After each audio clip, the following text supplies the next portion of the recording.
এই যে বাচ্চাটি মূর্ছা যাচ্ছে,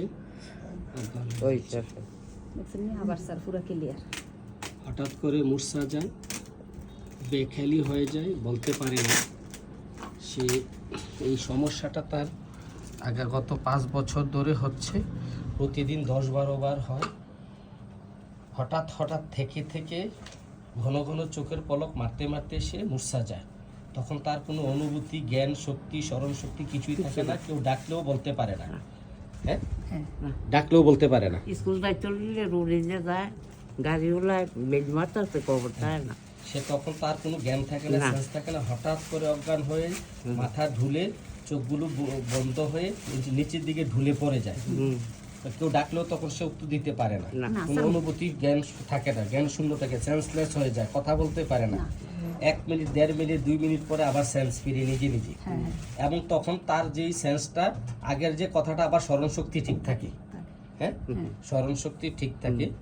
তো এই জিনিসটা আজকে 5 বছর ধরে সে বুক করছে, দৈনিক 10-12 বার হচ্ছে। হ্যাঁ, চুলকানি আছে ছোটকাল থেকেই, প্রায় 10 বছর। পুরো শরীরে চুলকানি, রাতে বেড়ে যায় বেশি। হ্যাঁ, তোমার কি সমস্যা হয়েছিল? এখন কি হয়েছিল বলতে পারবা? হ্যাঁ, সে যে অজ্ঞান হয়েছিল, সে যে সেন্সলেস হয়ে গেছিল, সে যে মূর্ছায় গিয়েছিল, তখন কিন্তু তার কোনো, সে বলতে পারে। তুমি বলতে পারো না? তুমি যে অজ্ঞান হয়েছে এখন বলতে পারো? জান দেখো তুই তা করস করে কোক আমি কি তা করি? হ্যাঁ, সে বলতে পারে না, সে এই অবস্থা হয়। ভালো লাগে না, মাঝে মধ্যে দীর্ঘ নিঃশ্বাস আসে। হ্যাঁ, আর কি হয়?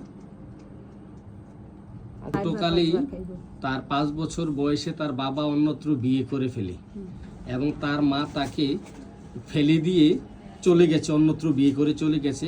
সে এখন দাদা দাদির কাছে মানুষ হচ্ছে। এই হচ্ছে আর দাদা, 80-90 বছর বয়স, সেও ট্রিটমেন্ট করতে আসছে। যাই হোক, আমরা চেষ্টা করছি এই রুগীটা, অনেক চিকিৎসা, অনেক MRI, CT স্ক্যান, অনেক ট্রিটমেন্ট হয়েছে আজকে 5 বছরে, মেয়ে মানুষ, কিন্তু তাকে কোনোভাবে সুস্থ করা যাচ্ছে না। আগে 20-25 বারও হতো। হ্যাঁ, এ হচ্ছে আর ফুপি, এ হচ্ছে দাদি।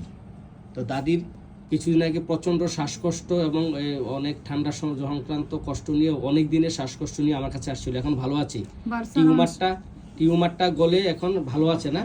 টিউমার ভালো হয়ে গেছে না? এই টিউমার পেকে গলে এই হোমিও ওষুধে ভালো হয়ে গেছে, এখন উনি সুস্থ আছে। তো যাই হোক, আমরা চেষ্টা করব এই রুগীটিকে সুস্থ করার জন্য। আমরা কি ওষুধ দিব, কি ওষুধ দিয়ে সুস্থ করব, পরবর্তীতে জানানো হবে। ধন্যবাদ।